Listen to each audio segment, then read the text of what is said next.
മുതിർന്ന CPIM നേതാവും മുൻ മുഖ്യമന്ത്രിയുമായ VS അച്യുതാനന്ദന്റെ ആരോഗ്യനില അതീവ ഗുരുതരമായി തുടരുന്നു. VS മരുന്നുകളോട് പ്രതികരിക്കുന്നുണ്ടെന്നാണ് ഡോക്ടേഴ്സ് അറിയിക്കുന്നത്. നിലവിൽ 72 മണിക്കൂർ നീണ്ടു നിൽക്കുന്ന ഡയാലിസിസ് ഇപ്പോഴും തുടരുകയാണ്. സലീം മാലിക് തിരുവനന്തപുരത്ത് നിന്ന് ചേരുന്നു. Saleem, good morning. വെന്റിലേറ്ററിന്റെ സഹായത്തോടെ തന്നെയല്ലേ VS അവിടെ ഉള്ളത്? പട്ടം SUT ആശുപത്രി അധികൃതരുമായി നമുക്ക് നേരിട്ട് സംസാരിക്കാൻ കഴിഞ്ഞോ?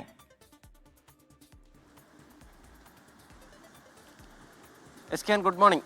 ഈ തിരുവനന്തപുരത്ത് നമ്മൾ ഈ ആശുപത്രിയിൽ നിന്നും നമുക്ക് ലഭിക്കുന്ന വിവരമനുസരിച്ച് കഴിഞ്ഞ ദിവസങ്ങളിലൊക്കെ ഉണ്ടായിരുന്ന അതേ ആരോഗ്യനിലയിൽ തന്നെ VS അച്യുതാനന്ദൻ ഇപ്പോഴും തുടരുകയാണ്.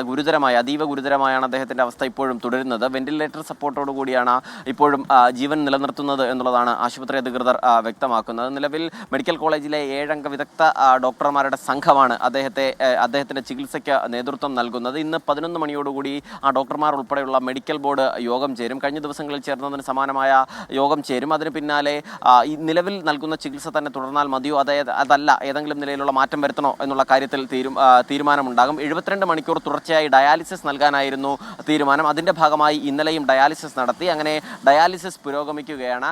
ഒപ്പം തന്നെ മറ്റ് വിവിധ ചികിത്സകളും അദ്ദേഹത്തിന് നൽകുന്നുണ്ട്. മരുന്നുകളോട് അദ്ദേഹം പ്രതികരിക്കുന്നു എന്നുള്ളതാണ് ഏറ്റവും പോസിറ്റീവായി ഡോക്ടർമാർ പറയുന്നത്. 15% മാത്രമാണ് തലച്ചോർ പ്രവർത്തിക്കുന്നത്. പക്ഷേ അപ്പോഴും മരുന്നുമായി അദ്ദേഹം പ്രതികരിക്കുന്നുണ്ട് എന്നുള്ളത് ഡോക്ടർമാർ പറയുന്നുണ്ട്. CRRTയും ആൻറ്റിബയോട്ടിക്കും തുടങ്ങിയ ചികിത്സകളും വെന്റിലേറ്റർ സപ്പോർട്ടും നിലവിൽ തുടരാനാണ് തീരുമാനിച്ചിരിക്കുന്നത്. 12 മണിയോടുകൂടി പുതിയ മെഡിക്കൽ ബുള്ളറ്റിൻ പുറത്തു വരും എന്നുള്ളതാണ് നമ്മൾ മനസ്സിലാക്കുന്നത്. കാരണം കഴിഞ്ഞ ദിവസങ്ങളിലും അങ്ങനെയായിരുന്നു. VS അച്യുതാനന്ദൻ്റെ കാര്യത്തിൽ 102ാം വയസ്സിലും വലിയൊരു ഇച്ഛാശക്തി അദ്ദേഹം നടത്തുന്നുണ്ട്. അദ്ദേഹം ഒരു പോരാട്ട വീര്യം നടത്തുന്നുണ്ട് എന്നുള്ളത് നിസ്സംശയം പറയാൻ കഴിയും. അതുതന്നെയാണ് ഇവിടുത്തെ ഡോക്ടർമാരോട് നമ്മൾ സംസാരിക്കുമ്പോഴും പറയുന്നത്. ജീവിതകാലം മുഴുവൻ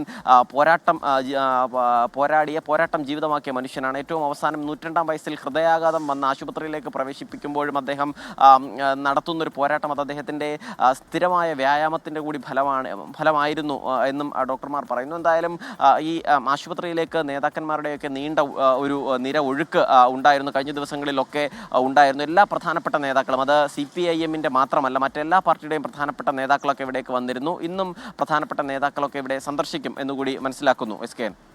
ഓക്കെ, താങ്ക് യു. സലീം മാലിക്കാണ് വിവരങ്ങൾ നൽകിയത്.